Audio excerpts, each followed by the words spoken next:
안녕하세요. 드림빅입니다. 며칠 전에 일론 머스크가 악셀 스프링거 상을 받았는데요. 이날 있었던 인터뷰 영상을 준비해 왔습니다. 함께 보시죠. When do you think realistically human beings will land on Mars for the first time? I feel fairly confident about 6 years from now. So the Mars Earth-Mars synchronization occurs roughly every 26 months. So we had one this year, the summer, and so that means in roughly like about 2 years there'll be another one, and then 2 years after that. So I'd say if you say 6 years from now, I think highly confident. If we get lucky, maybe 4 years, and then we want to try to send an uncrewed vehicle there in 2 years. When will your first trip to orbit will take place? I don't know, possibly in 2 or 3 years. I'm mostly concerned with developing the technology that can enable a lot of people to go to Mars and make life multiplanetary, have a base on the moon, a city on Mars. And I think it's important that we strive to have a self-sustaining city on Mars as soon as possible. I'm optimistic about the future on Earth, but it's important to have life insurance for life as a whole. Is it going to be a business kind of tourism in orbit, or is it more a kind of plan B if things on Earth do not develop as well? It's not exactly a plan B. It's more that I think there's two aspects to this. One is that we want to have a future that is inspiring and exciting.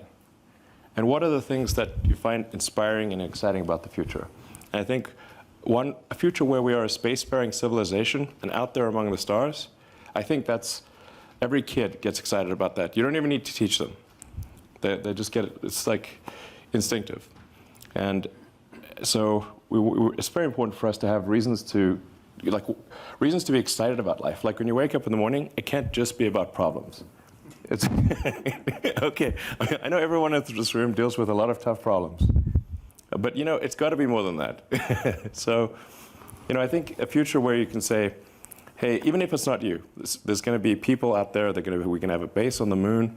We're going to have a city on Mars. Maybe go further, moons of Jupiter and everything.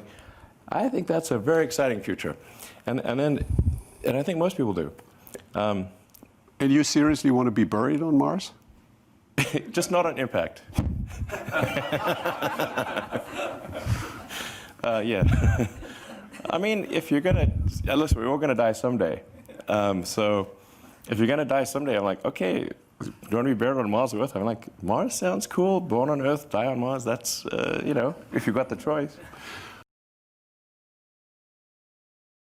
Yeah, basically, Tesla is about trying to make sure things are good for the future on Earth, and then SpaceX is about a good future beyond Earth, basically.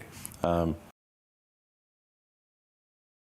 think we're definitely not going to launch a hostile takeover. So I suppose if there was someone... But a friendly one. If somebody said, hey, we think it would be a good idea to merge with Tesla, we'd certainly have that conversation. I'm extremely confident of achieving full autonomy and releasing it to the Tesla customer base next year.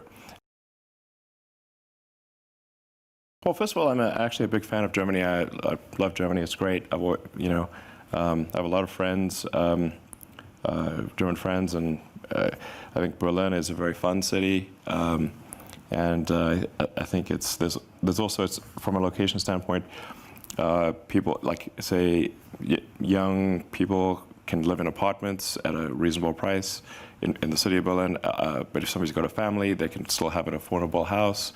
So it's a good location, offering good living for people of all ages and incomes, and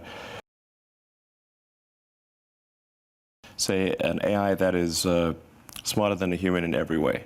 Could even simulate a human.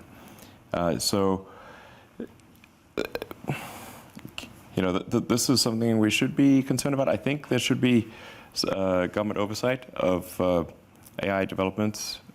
But I think it's just, we wouldn't let people develop a nuclear bomb in the backyard just for the hell of it, That seems crazy. So digital superintelligence, I think, has the potential to be more dangerous than a nuclear bomb. So, yeah, we should somebody should be keeping an eye. We can't have the inmates running the asylum here. 인터뷰 풀 영상 링크는 설명란에 있으니 참고하시면 됩니다. 오늘 영상은 이걸로 마치겠습니다. 끝까지 시청해주셔서 감사합니다.